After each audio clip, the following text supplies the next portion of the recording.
Good evening to our listeners all over the world. This is John Campbell, welcoming you to Miracle Hour on bbsradio.com. And firstly, folks, I need to apologize for the little delay in starting this evening, which was just technical glitches. Nothing at all to do with the radio station, by the way. There was a mix-up there with numbers, and so I apologize to all you listeners who've been waiting. Some of those things happen, you know, modern technology, and we've got calls going in. I'm actually doing the show from England this evening, and my guest is going to be coming in from Malakkara in India, in southern India, in Kerala. So I wanted to, first of all, just give a little bit of background about our guest tonight, not about, in particular, his name is Law Watkins, but how I came to meet him and be a little bit involved in the KPM Institute and their organization. I started to have a real stirring of feeling that there must be a better way than this with regard to our education of our children, our young children. Some years ago, and it's interesting that that's exactly the words that were used by Helen Schupman and Bill Thetford, which eventually led, of course, to this amazing work, Course in Miracles. They said there must be a better way to interact with each other in the world, and that's what came out of it. And I asked that question after observing my own education and then looking at that in a deeper way and understanding, you know, the teachers who inspired me. And I really went back, and I actually had a social occasion with four of them. Just out of the blue, I had this real desire to connect with these guys 35 years after I'd left school.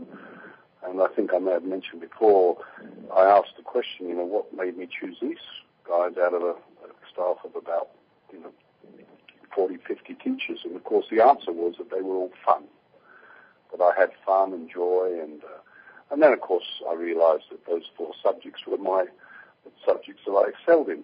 And so it didn't take a lot for me to put together the correlation between having fun and learning, that you could do both. And as always happens, that I've found anyways, when we start to ask, you know, we get the answers. And I started to get a real desire to explore other ways of educating that I felt were more appropriate. And I was led over a period of time, quite some time later, to an American lady who I met at a training in England called Mary Tomlin. And she started to talk about a school which she'd come in contact with and was involved in India. And immediately I knew that this was, I had to see this, I had to experience it.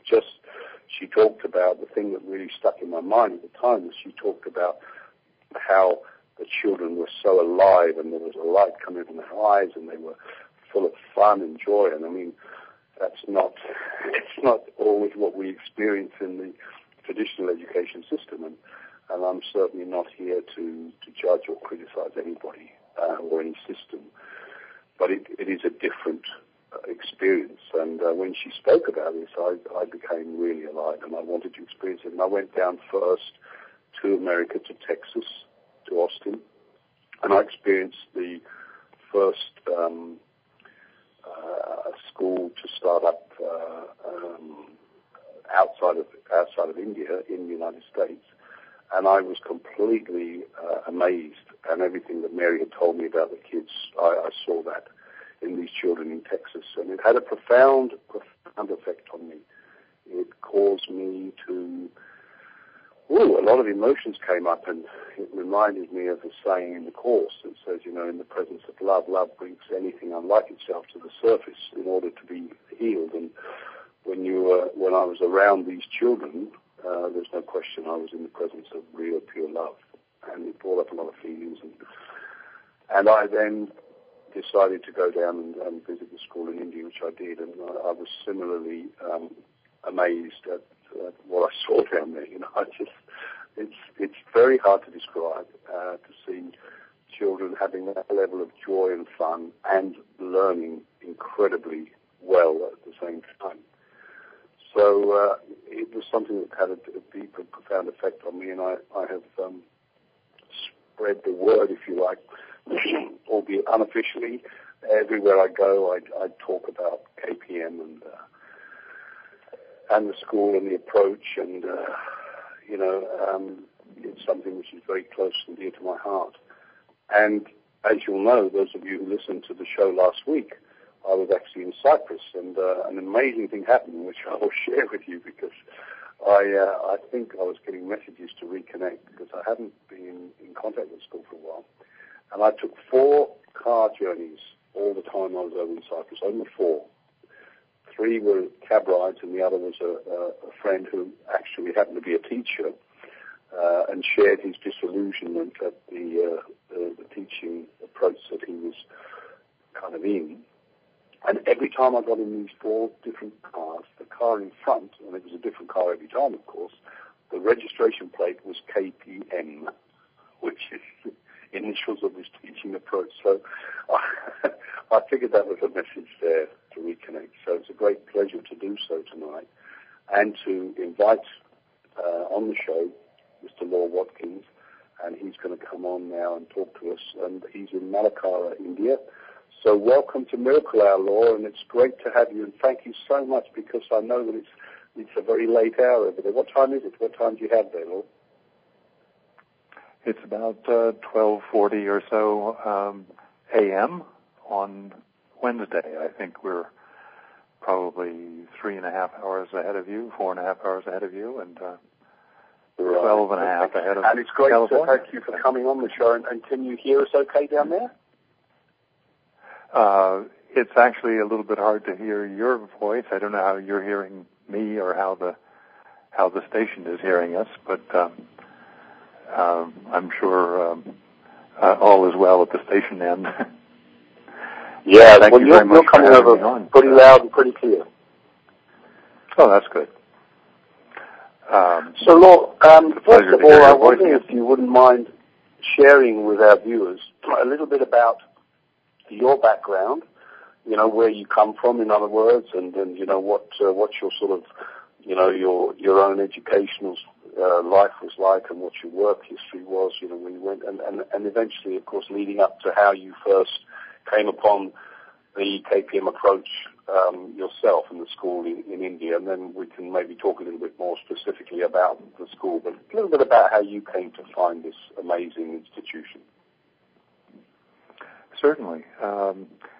I think education has really been a major theme in my life. I would count myself in that large class of people who think of ourselves as educationally damaged. And in the course of my own education, I really wanted to find something better, as you yourself said a few minutes ago. And really didn't have any particular model to turn to. When I finished my own education, I turned to teaching, and that's probably the true sign of the educationally damaged person. What I wanted to do, however, was to begin to work in the classroom on an environment in which people in the class could examine things in their own way and raise questions and learn to find the answers for themselves. Some of the things that I had not always had, or really had in a continuing and strong way.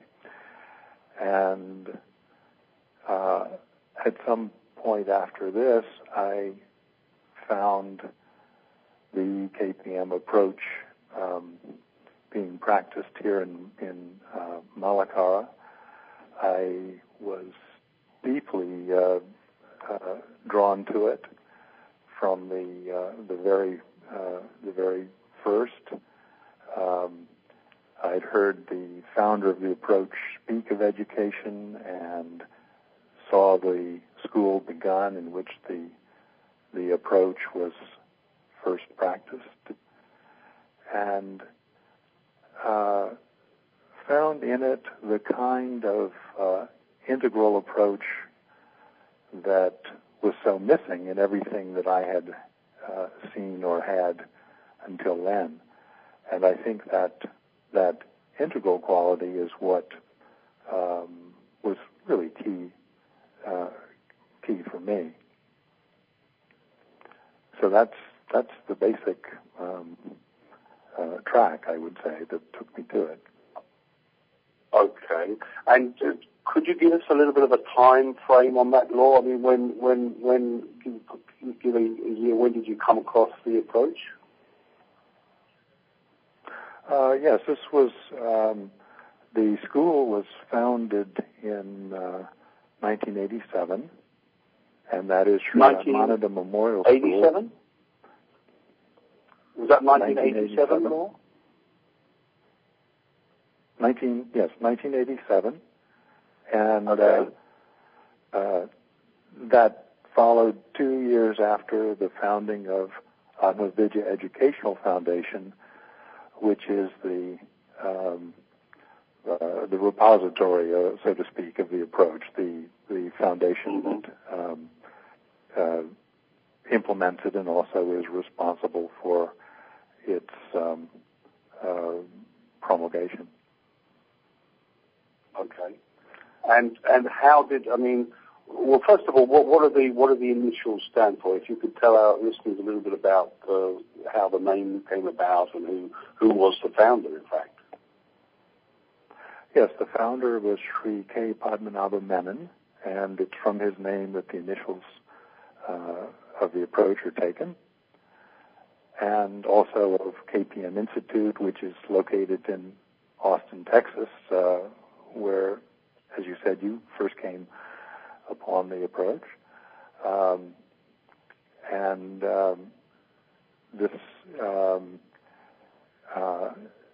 The founder was a sage and great teacher who established this as a real benefit to everyone who comes across it.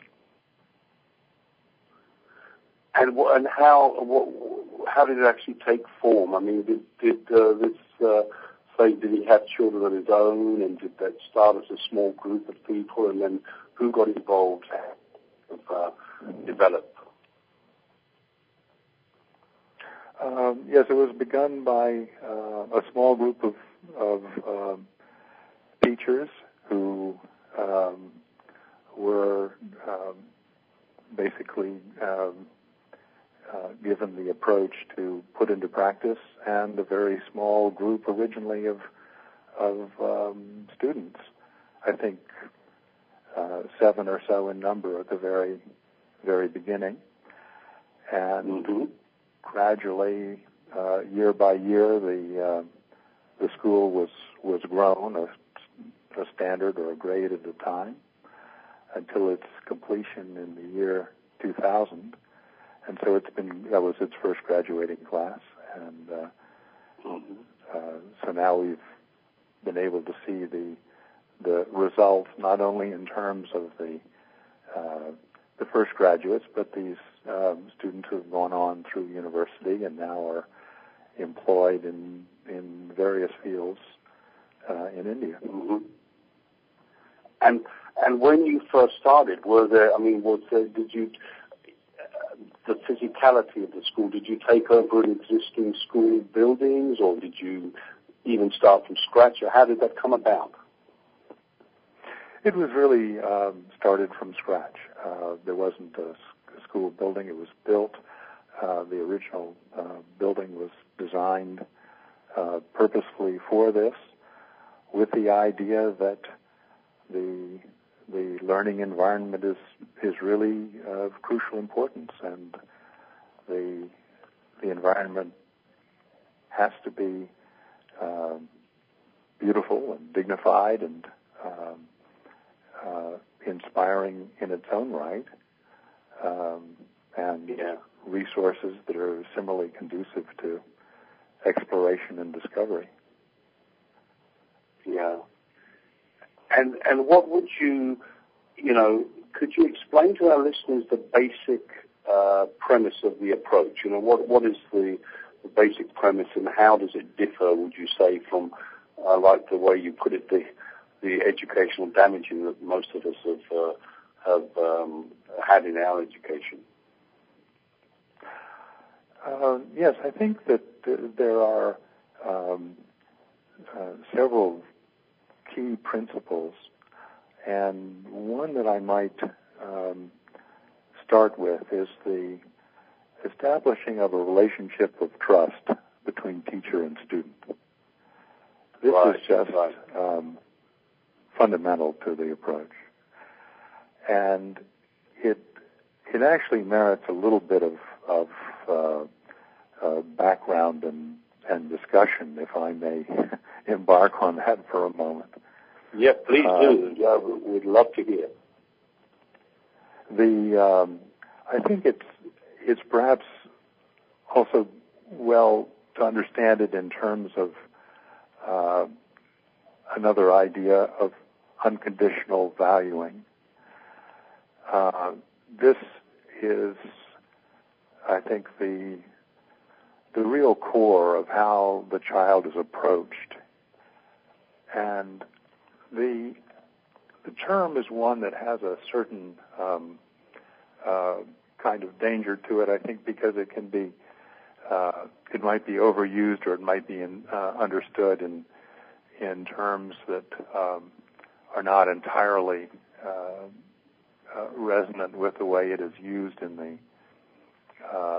the approach. Basically, it means what it says, a valuing of the child no matter what. And that is completely independent of the behavior of the child. Very oftentimes, we see unwanted behavior, and the way in which a child is approached is often modified according to that behavior. And this is something that is just central here, that it is the child who is valued because of what he is. The mere fact of his existence is enough for that deep acknowledgement of his presence. And there is nothing that comes in the way of a kind of judgment of the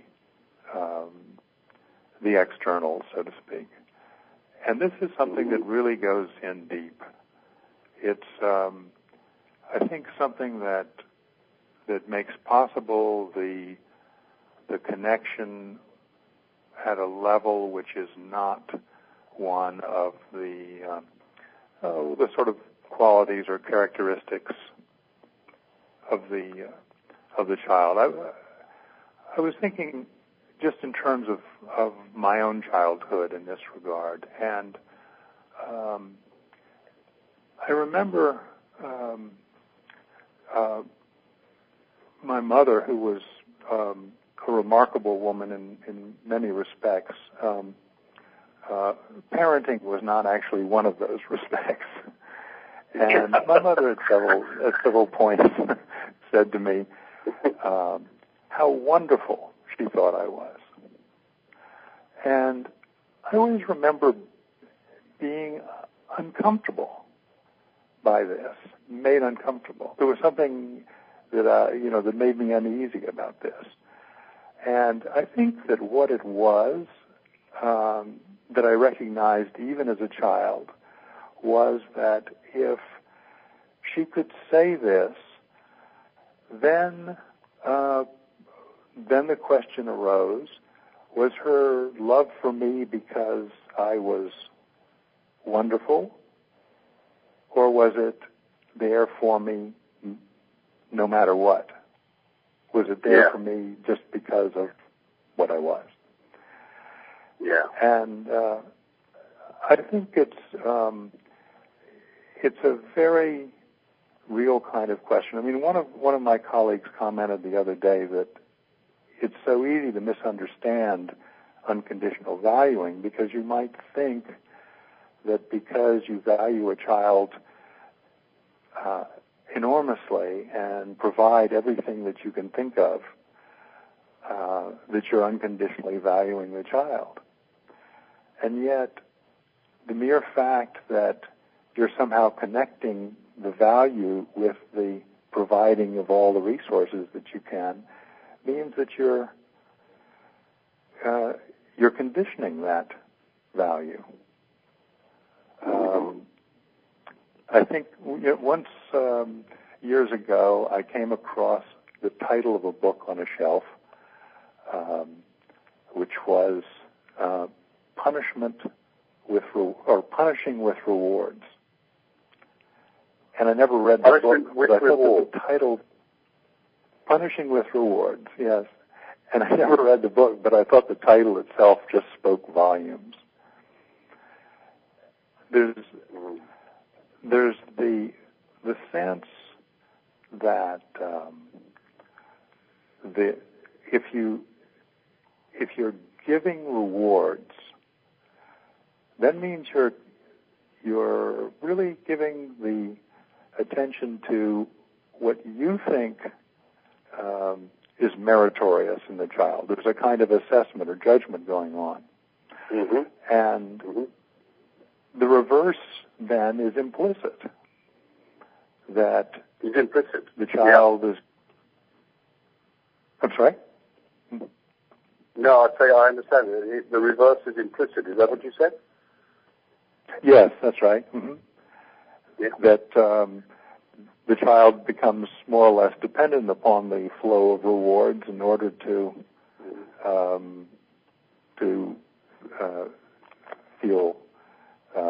feel valued. And what happens if the rewards aren't there? I mean, there's that sense that something is lacking. And I remember too that, I mean, there are some feelings and senses of childhood that I still have very strongly. I'm 63 years old now, but I don't feel very very far removed from my childhood in some respects. But do you remember as a child that feeling of boundlessness? Yeah, absolutely. I mean, I always thought that was amazing. And I still remember that sense if I received praise from anyone, that somehow I was being brought down from that boundlessness. You know, that I was being somehow assessed. And, that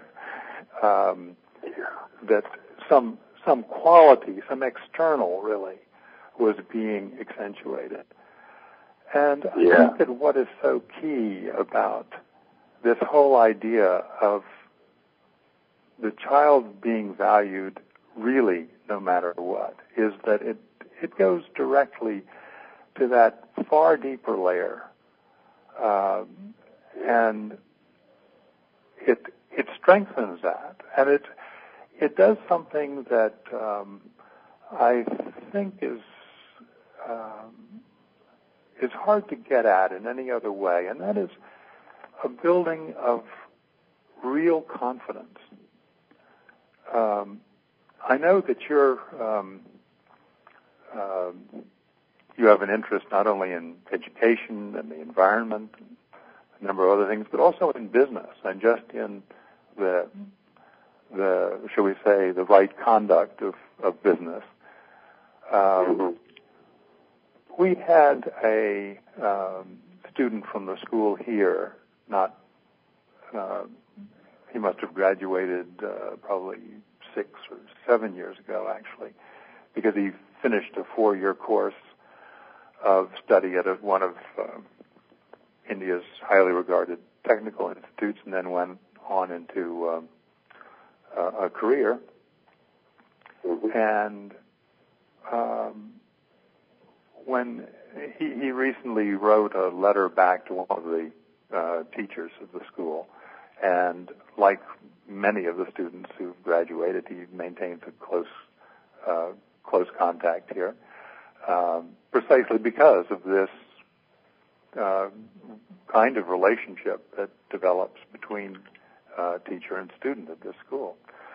And he spoke of his experiences in the business world that he was then entering. And one of the things that he said, he described his job interview, in the course of which his prospective employer asked him whether he could handle a certain area of the firm's business.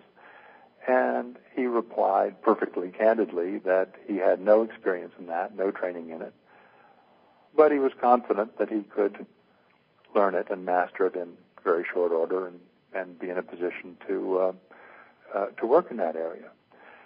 And the employer, of course, had not heard such an answer in his experience. It was always, "Oh yes, I can do that." He very much appreciated. I can relate to that one, Lord. I'm sorry? I can relate to that. Sure.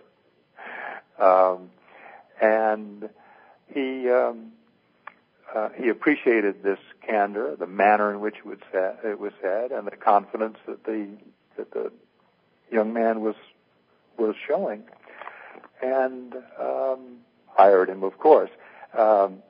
Later on, this same graduate was moving very quickly up in terms of management positions, and the employer told him, he took the position. I can get all the talent I want in India's technical institutions, but what I can't find is somebody who can work well with people.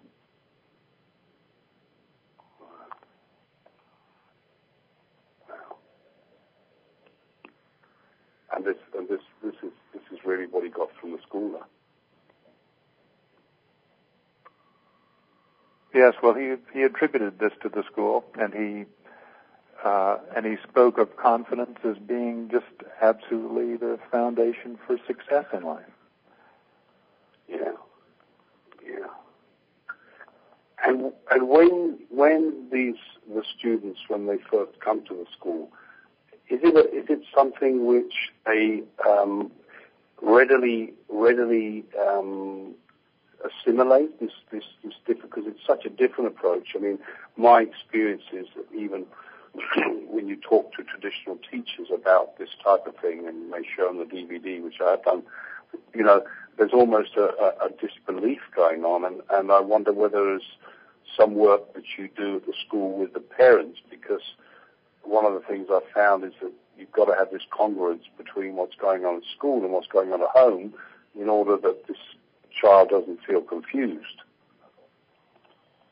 Yes, that's entirely right, and a really important point.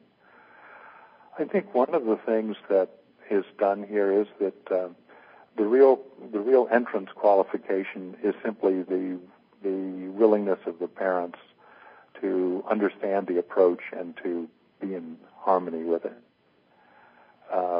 Otherwise, there isn't any sort of entrance qualification. And that's wonderful. And then follow-up work is done along the lines you talk of, so that the parents are really kept informed and in accord with what they see happening. And it often is. It is far from our experience. Even when we're totally sympathetic to it, it's far from the experience that we had in school ourselves. Yeah. So it's easy to see that parents who have come up in a totally different kind of school environment themselves wouldn't understand always what they see happening. Yeah. Well, and I understand that. When somebody has not experienced this, they've had a very different approach. It's almost like it doesn't fit in their internal map of the world, of the educational world, and it can create a lot of fear and confusion. So I guess it's a major part of your work, I would imagine, is encouraging, making sure that the parents do take on board. And how do you go about that, Laura? How does the school go about introducing the parents to the approach and getting them to understanding at an experiential level? How do they do that? Basically through workshops that present the approach repeatedly in varying ways. Also, they have parent coordinators that are given that role specifically and relate each of the campuses, that is to say, the lower primary, for example, the upper primary, relate to the parents of children on those campuses. And a lot of attention is given to the parental understanding and their attitudes towards what's happening in the school. Mm-hmm. And can you tell our listeners a little bit about the area which I have found people are most intrigued by, this concept where there's no coercion of the children to go down any particular route. It's always child-led, if you like. Can you, I don't know if I've got that correct, but maybe you could much clearer explain that concept, how that's actually done with the teacher-child relationship. Yes, basically the children do select their own activities, and this starts on the very first day. I mean, as a kindergarten child enters, there's no prescribed activity, but the child can make the choices, and this is something really very basic to this kind of education, that always you're making the choices for yourself. You're seeing what there is available. You're pursuing your own interests, expressing your own interests, and teachers are very much there as resources, guiding the child, making sure that in a sense, the world is opening up in front of them. It's also I think the case, to go back to the relationship again. The relationship is very important, and perhaps I could get just sort of back up a minute and go into it for a moment, because it does circle around to the question that you just asked about the kind of child, should we say, child-driven quality of the education. One of the things about the relationship that strikes me as very important is that it is, as is the case with the unconditional valuing, it is not a superficial matter of teachers who like certain students build a relationship with those students. It really goes to the heart of the matter, to the individual. All the teachers are there for all the students. And it's one of the things that I remember when I was a trainee and volunteer that just really struck me as outstanding about the school. Yeah. Wow. Yeah, I mean, that's a massive point to make, Lord, because as you were talking there, I couldn't help it, but my mind immediately went back to a memory that flashed up with me where certain students were certainly treated differently, you know, especially if they had sporting prowess or particularly this. And I, as a student that was not terribly, if you like, at that level of learning at the time, although I realize now that I had other qualities, but at that time I felt incredibly different from the ones that were chosen. There was always a feeling of, it's that competitiveness which is ingrained at a very young age in the traditional system, which I think is the thing that can be so difficult, which of course is totally absent in your approach, isn't it? Yes, and there can be, there is competition on the playing field. That's, going to be inevitable, but it seems also that in this, and partly through the relationship building itself, there's a much more collaborative kind of feeling about it. So that it takes away the kind of emphasis that you and I experienced in school of having certain qualities prized and certain students prized as a result of that and so forth. Here there's the feeling really that the teachers are there for every student. Yeah, and I always remember something came to me immediately, but I think that because of that, the other thing that I observed in my brief, encounter with the approach was how also the students are there for each other, and I think that's because of the modelling from the teachers. Would you agree with that? Oh, entirely. Yes, I think that's an essential point, and modeling is in so many ways the answer to what in other forms we find taking shape as kind of the imposition of behavior. Yeah. It's so much, so much better and easier to be led to it. Sorry, can you say that again, Mark? It's so much better and easier to be shown the behavior through modeling and not have it sort of imposed on us by some form of edict. Absolutely.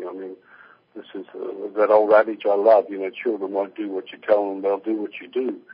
And I think there's a lot of wisdom in that, Yes. So now that the school has been running in India for 20 years now, I guess, so have you had a lot of interest from, let's say, traditional educational establishments in the West? I'm interested to know that. Could you let our listeners know about that?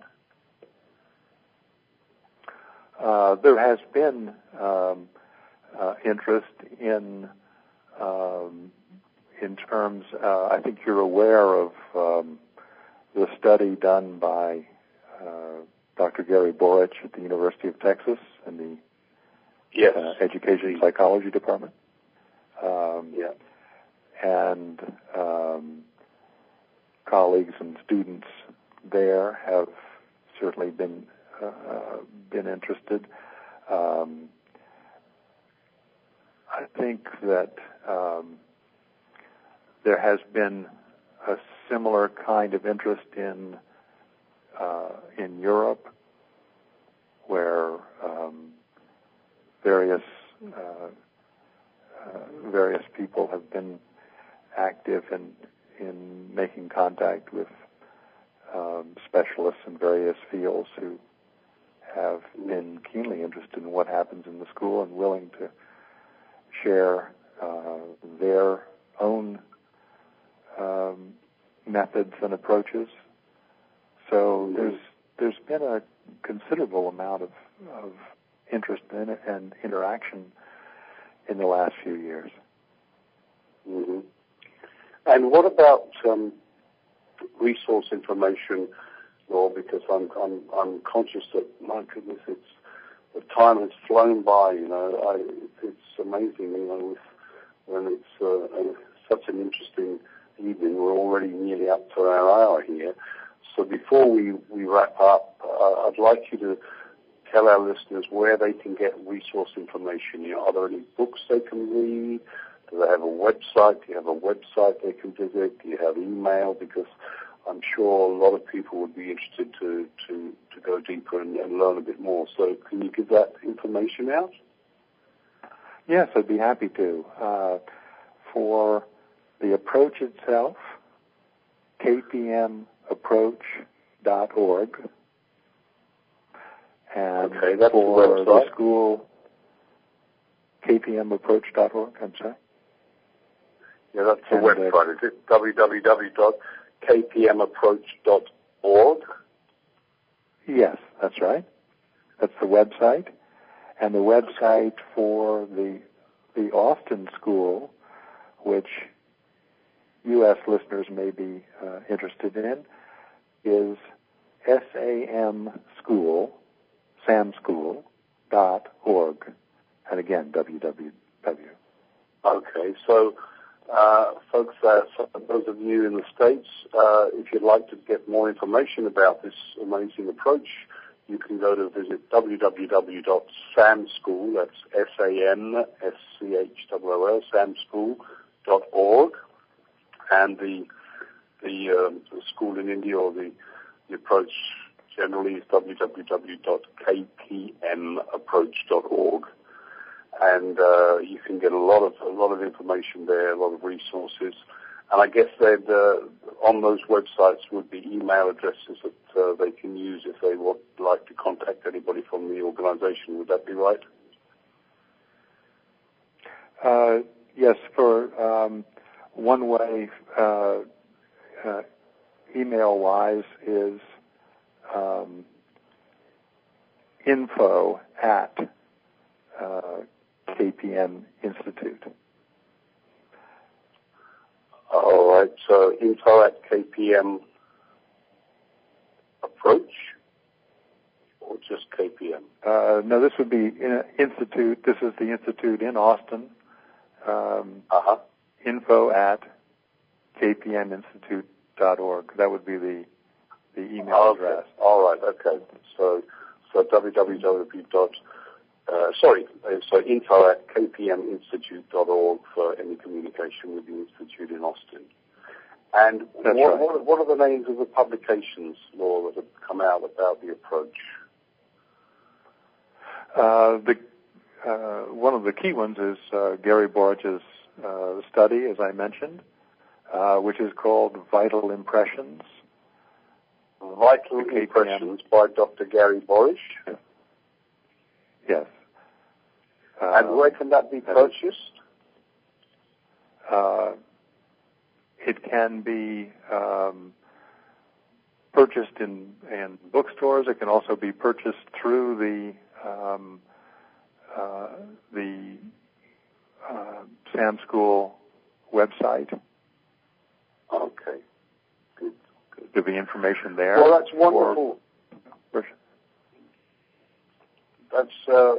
That's great, Law, and we are just coming up to time now, so I'd like to thank you for coming on. I know it's very, very late over there in India, and thank you once again for giving us your time and your wisdom and coming on our program tonight. And I wish you and all the people down there every success in growing this approach and its awareness around the world.